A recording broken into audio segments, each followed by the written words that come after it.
Hello, welcome to another video. So it's been a while since I've actually done a fresh video. All my latest videos have just been re-uploads from my old channel. So I guess the purpose of today's video is just for me to outline some of the changes which have taken place across the base group classes. So for those of you who have not been to base before, you can pause the video here and you can see what the group class entailed before the 24th of April.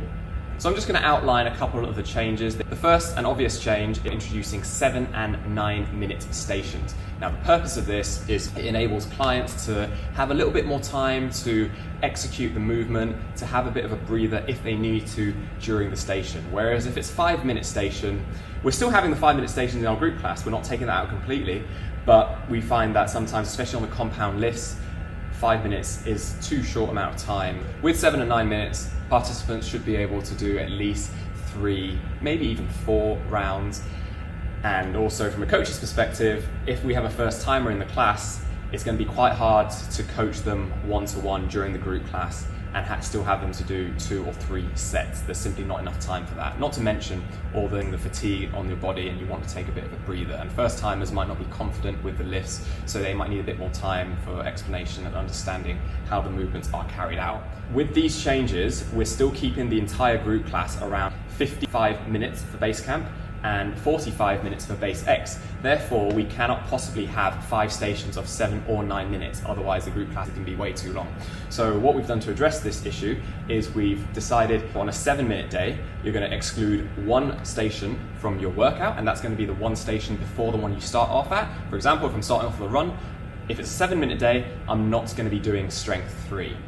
But if it's a 9-minute day, you're going to be excluding 2 stations from your workout, all right? So if I'm starting on the run, I'm going to be excluding strength 3 and I'm going to be excluding the bike. So 9 minutes will be significantly longer than 5 minutes. You will experience that when you come to our group classes, but it gives you a hell of a lot more time to have a bit of a breather. And for coaches, we'll be able to program maybe 3 exercises on some days, especially the 9-minute days. Now with these changes in mind, please try and arrive at least 5 or 10 minutes before a group class. It's a first come, first serve basis. So if you wanted to start or you wanted to cut out the run, but there's already 3 people starting out on strength 1, the station after the run, those clients who arrive before you are going to have the first say. I've had some clients who come into a group class and they seem to be under the impression that they can sort of cherry pick which stations they want to go on, so they might start on the run, decide to skip out the row. I'm afraid it doesn't work that way.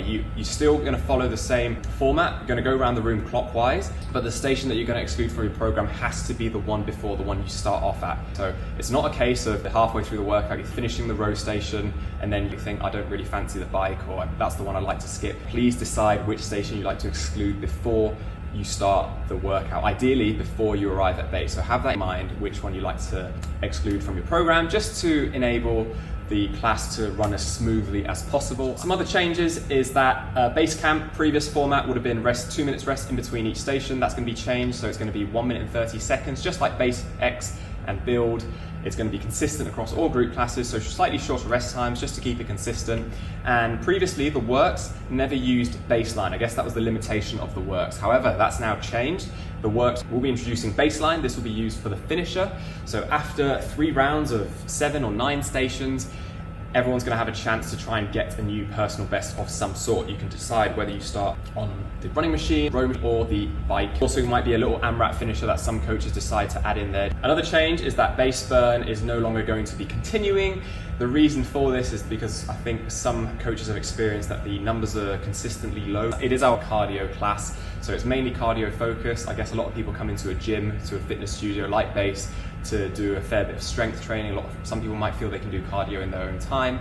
So that's the reason why we've taken base burn out. Any group class that would have been scheduled for base burn is now going to be switched with the work. So for me, I do the works on Mondays at Saturn at 12:05 in the afternoon, and I also do the works at base Tonglaw at 7 p.m. or 7:15 p.m. So if you wanted to do the works and catch me there, that's where you'll see me. If you did have any questions, feel free to drop them in the comments below and I'm going to do my best to answer them. We believe these changes are exciting. These changes have kicked in. They've been around for a couple of weeks now. They started on the 24th of April. I hope you found this video useful. Any questions, drop them in the comments, and I hope to see you for a group class soon. Take care.